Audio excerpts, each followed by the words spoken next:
The Frog Prince ဖာမင်းသား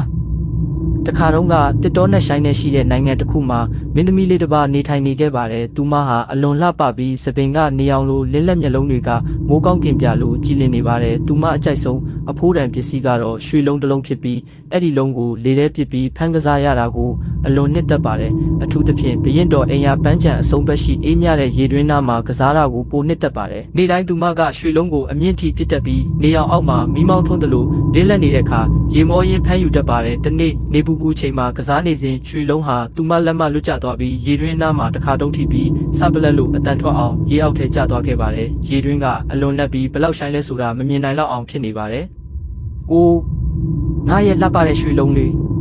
မင်းကိုပြန်ရနိုင်ရင်ဘာမဆိုပေးမယ်။မင်းမကြောင့်ဒီလောက်ဝမ်းနေနေတာလဲမင်းသမီး။ဒါငါရဲ့ရွှေလုံးပါရေတွင်းထဲကျသွားပြီ။ပြန်မတွေ့နိုင်တော့ဘူး။ငါပြန်ယူပေးနိုင်တယ်ဒါပေမဲ့မင်းမပေးမလဲ။ဖားလေးရေငါမင်းကိုယတနာတွေမိုးကကြောက်တွေငါဝတ်ထားတဲ့ရွှေမုတ်စိတ်တောင်ပေးမယ်။ငါမင်းရဲ့အဖိုးတန်ပစ္စည်းတွေမလိုဘူးဒါပေမဲ့မင်းငါနဲ့မိတ်ဆွေဖြစ်ပြီးစပွဲမှာအတူထိုင်မယ်ငါနဲ့အတူအစားစားမယ်ငါခွက်ထဲကတောက်မယ်မင်းအိယာပေါ်မှာငါနဲ့အတူအိတ်ခွင့်ပေးမယ်ဆိုရင်ငါရေတွင်းထဲဆင်းပြီးမင်းရဲ့ရွှေလုံးကိုပြန်ယူပေးမယ်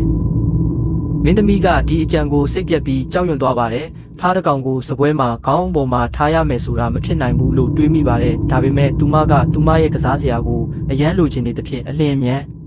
ဟုတ်တယ်မင်းလိုချင်တာအကုန်လုံးငါလုပ်ပေးမယ်လို့ကတိပေးတယ်။ဒါပေမဲ့သူမကဒီကတိကိုတကယ်လိုက်နာမယ်ဆိုတဲ့အတွေးမရှိခဲ့ပါဘူး။ဖားကချက်ချင်းရေထဲဆင်းသွားပြီးမိနစ်အနည်းငယ်အတွင်းရွှေလုံးကိုတင်ယူလာခဲ့ပါတယ်။မင်းသမီးကအလွန်ပျော်ရွှင်ပြီးရွှေလုံးကိုယူလိုက်ပြီးဘာမှမပြောဘဲနန်းတော်ထဲပြေးဝင်သွားခဲ့ပါတယ်။စောင့်ပါမင်းသမီးမင်းကတိပေးထားတဲ့အတိုင်းငါကိုလည်းခေါ်သွားပါ။ဒါပေမဲ့မင်းသမီးကမကြားသလိုလုပ်ခဲ့ပါတယ်။အဲ့ဒီညမှာဘရင်မင်းနဲ့မင်းသမီးတို့အစားစားနေစဉ်နန်းတော်တကားကိုတကားခောက်တန်ကြရပါတယ်။မင်းသမီးကတကားဖွင့်လိုက်တဲ့အခါအပြင်မှာဖားလေးထိုင်နေပါတယ်။မင်းသမီးတကားဖွင့်ပါ။ရေတွင်းသားမှာမင်းပေးခဲ့တဲ့ကတိကိုမေ့သွားပြီလား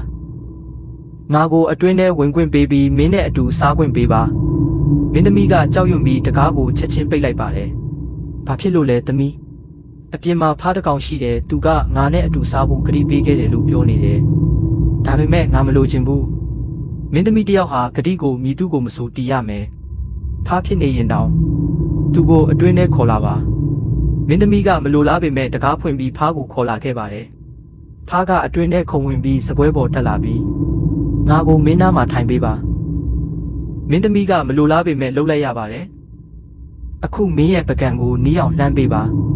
သူမကလှမ်းပေးလိုက်ပြီးဖားကသူမအစားကိုစားပြီးသူမခွက်ထဲကတောက်ပါတယ်စပွဲပေါ်မှာရေဆူသွားတာတွေကြံခဲ့ပါတယ်မင်းသမီးကအယမ်းစိတ်အနှောက်အယှက်ဖြစ်ပေမဲ့ဘရင်ကတိတ်တိတ်လေးကြည့်နေပြီးဂတိတီနေတဲ့သူမကိုသဘောတူပါတယ်ငါပင်ပန်းနေပြီငါမင်းခန်းထဲသွားပြီးမင်းအိယာပေါ်မှာအိတ်မယ်အဖေဒီလိုလုပ်ရမလားဂတိကိုတီးရမယ်မင်းသမီးကစိတ်မကောင်းမဲ့ဖားကိုအပေါ်ထက်အခန်းထဲခေါ်သွားပြီးခေါင်းပေါ်ထားလိုက်ပါတယ်အချိန်နှဲငယ်ကြာပြီးငါတယောက်တည်းဖြစ်နေတယ်ညအိတ်ခင်ငါကိုနမ်းပေးပါမင်းသမီးကကြောက်ရွံ့သွားပါတယ်ဖားကိုနမ်းမယ်မဖြစ်နိုင်ဘူးဒါပေမဲ့ဂတိကိုတတိယပြီးမျက်လုံးပိတ်ကအမြန်နမ်းလိုက်ပါတယ်အဲ့ဒီအချိန်မှာဖားဟာပျောက်သွားပြီးသူ့နေရာမှာမင်းသားတစ်ပါးပေါ်လာပါတယ်မင်းပဲသူလဲငါကမိန်းမဆိုးတယောက်ကမှော်ဆိုးနဲ့ပြောင်းထားတဲ့မင်းသားပါမင်းသမီးတယောက်ကဂတိတီးပြီးငါကိုနမ်းမှပဲမှော်ပြတ်မယ်မင်းကငါကိုလွတ်မြောက်စေခဲ့တယ်မင်းငါနိုင်ငံကိုလိုက်ပြီးမင်းမိဖုရားဖြစ်မလားဟုတ်တယ်လိုက်မယ်နောက်နေ့မှာမင်းသားနိုင်ငံမှာမြင်းလဲတစည်းရောက်လာပြီးသူ့ရဲ့တစ္ဆာရှိအလုသမားဟင်ရချာမောင်းလာပါတယ်သူ့နှလုံးဟာမင်းသားမော်ဆိုးအောက်မှာရှိနေချိန်မှာမကွဲအောင်တန်ကြိုးသုံးချောင်းနဲ့ချုပ်ထားခဲ့တာဖြစ်ပါတယ်သွားပါကလေးရေဂတိကိုအမြဲတည်ပါမင်းသမီးကသူမအဖေကိုနှုတ်ဆက်ပြီးမင်းသားနဲ့အတူသွားခဲ့ပါတယ်ဒီအတန်ကဘာလဲဟင်ရချရဲ့နှလုံးဟာပျော်ရွှင်လွန်းလို့တန်ကြိုးတွေကွဲသွားတာပါမင်းသားနဲ့မင်းသမီးတို့ဟာသူ့နိုင်ငံကိုပြန်သွားပြီးလက်ထက်ကပျော်ရွှင်စွာနေထိုင်ခဲ့ကြပါတယ်